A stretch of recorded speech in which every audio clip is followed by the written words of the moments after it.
السلام علیکم۔ گریڈ 9 آج ہم نے اسلامیات کا پڑھنا ہے، لیکن ہم ہاف کریں گے کیونکہ پھر آپ لوگوں کو ڈیفیکلٹی بھی ہوتی ہے فیئر کرنے میں۔ تو میں نے سورۃ الانفال کی پہلی والی ایکسرسائز تو کروا لی ہے مشق۔ اگر اس میں کوئی ڈیفیکلٹی ہے تو آپ ان سے پوچھ لیجیے گا۔ کسی کو بھی اگر ڈیفیکلٹی ہو تو پلیز کائنڈلی پوچھ لیا کریں۔ اور جو ہے میں آج سورۃ الانفال کی جو ہے نا دوسری آیت کرواؤں گی، اس کو میں ہاف کمپلیٹ کروں گی، اور جو جتنی میں کمپلیٹ کروں گی اس کے آئی تھنک 2 کویسچن تک ہی ہوں گے جو آپ لوگوں کو کمپلیٹ کرنے ہیں۔ صرف 2 کویسچن آپ کو لوگ کمپلیٹ کیجیے گا، زیادہ نہیں کیجیے گا۔ اوکے، 9th کلاس میں اسٹارٹ کرنے والی ہوں۔ اچھا، تو میں اسٹارٹ کر رہی ہوں۔ جب اس نے تمہاری، آپ لوگوں کو آیت کو دیکھنا ہے، میں نے صرف ترجمہ آپ لوگوں کو سمجھانا ہے۔ سورۃ الانفال ہے، آیت جو ہے نا 11 سے 19 تک کی۔ اچھا، جب اس نے تمہاری تسکین کے لیے اپنی طرف سے تمہیں نیند کی چادر اڑا دی اور تم پر آسمان سے پانی برسایا تاکہ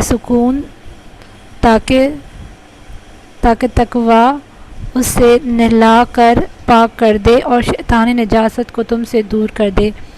اچھا، اس میں یہ بتایا جا رہا ہے کہ جب آپ لوگوں کی اطمینان کے لیے ان لوگوں کا ذکر کیا جا رہا ہے، آپ کے اطمینان کے لیے اور آپ کی نیند کو چادر سے آپ کی جو ہے نا نیند جو ہے نا ایک اچھی طریقے سے گزر جائے، اور آسمان سے آپ کے لیے پانی بھی برسایا تاکہ آپ لوگ پاک ہو جائیں اور شیطانی نجاست سے آپ لوگ دور رہیں۔ یہ اللہ نے ان لوگوں کے لیے آسانی فرمائی، اور اسی لیے بھی کہ تمہارے دلوں کو مضبوط کر دے اور اس سے تمہارے پاؤں جمائے رکھے، اور اسی لیے بھی کہ آپ کے یہ نعمت آپ لوگوں کو عطا ہو تو آپ لوگوں کے دل بہت ہی نا مضبوط اور پکے ہو جائیں، اور آپ لوگوں کے پاؤں جو ہے نا جمائے رکھنے سے مراد یہ ہے کہ آپ لوگ جو ہے نا ڈگمگا نہ جائیں اور اپنا ایمان نہ کھو دیں، اپنے جو ہے نا پاؤں مضبوط رکھیں۔ اس سے مراد کہ آپ لوگ اپنی جنگ کے لیے اور اپنی فتح کے لیے، کامیابی کے لیے آپ لوگ جو ہیں وہ جذبہ آپ میں ہونا چاہیے، اور جو ہے نا آپ پکے رہیں اس چیز کے لیے۔ جب تمہارا پروردگار فرشتوں کو ارشاد فرماتا تھا کہ میں تمہارے ساتھ ہوں اور تم مومنوں کو تسلی دو کہ ثابت قدم رہیں۔ اب یہاں پر جو ہے نا جیسے کہ جنگ کا منظر ہے، تو اللہ نے فرشتوں کو ارشاد فرمایا کہ تم ان کو جو ہے نا دلاسا دو اور تسلی دو، اور یہ کہو کہ ثابت قدم رہیں۔ ثابت قدم مطلب سیدھے راستے پر چلیں، گمراہ نہ ہو جائیں، دوسروں جو لوگ آپ کے ساتھ لڑ رہے ہیں ان کی زیادہ کوانٹٹی یا ان کی جو ہے نا زیادہ میجورٹی دیکھ کر گھبرا نہ جائیں، اپنی ثابت قدم پر رہیں اور اللہ پر یقین رکھیں۔ میں ابھی کافروں کے دلوں میں رغبت و ہیبت ڈالے دیتا ہوں تو ان کے سامار کر اڑا دو اور ان کا پھوڑ کر مار کر توڑ دو۔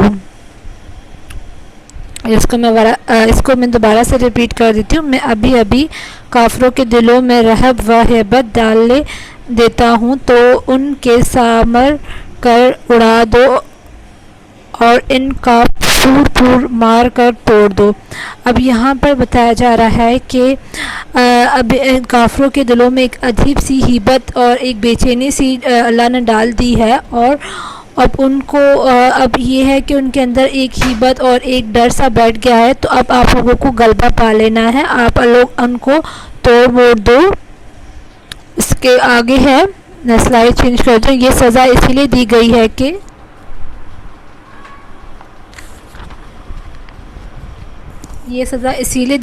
انہوں نے اللہ اور اس کے رسول کی مخالفت کی۔ اور اچھا، یہاں میں بتایا جا رہا ہے کہ یہ کافروں کو سزا اسی لیے بھی دی جا رہی ہے، ان کے دل کے اندر ہیبت اسی لیے بھی ڈالی گئی ہے کیونکہ یہ اللہ کے منکر ہیں اور اللہ کی نافرمانی کرتے ہیں اور رسول کی اطاعت نہیں کرتے، رسول پر ایمان نہیں لے کر آتے، اور جو شخص خدا اور اس کے رسول کی مخالفت کرتا ہے تو خدا بھی بہت سخت عذاب دینے والا ہے۔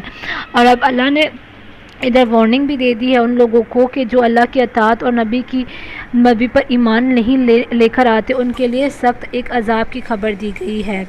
یہ مزہ تو یہاں چکھو اور یہ جان رہو کہ کافروں کے لیے آخرت آخرت میں دوزخ کا عذاب بھی تیار ہے۔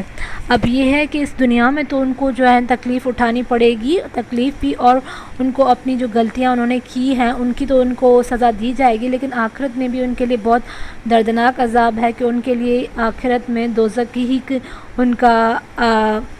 ان کے لیے ہوگی، ان کے لیے اور کوئی چارہ نہیں ہوگا، ان کے لیے دوزخ ہی ہوگی۔ اے اہل ایمان، جب میدان جنگ میں کفار تمہارے ساتھ مقابلہ ہو تو ان سے پیٹھ نہ پھیرنا۔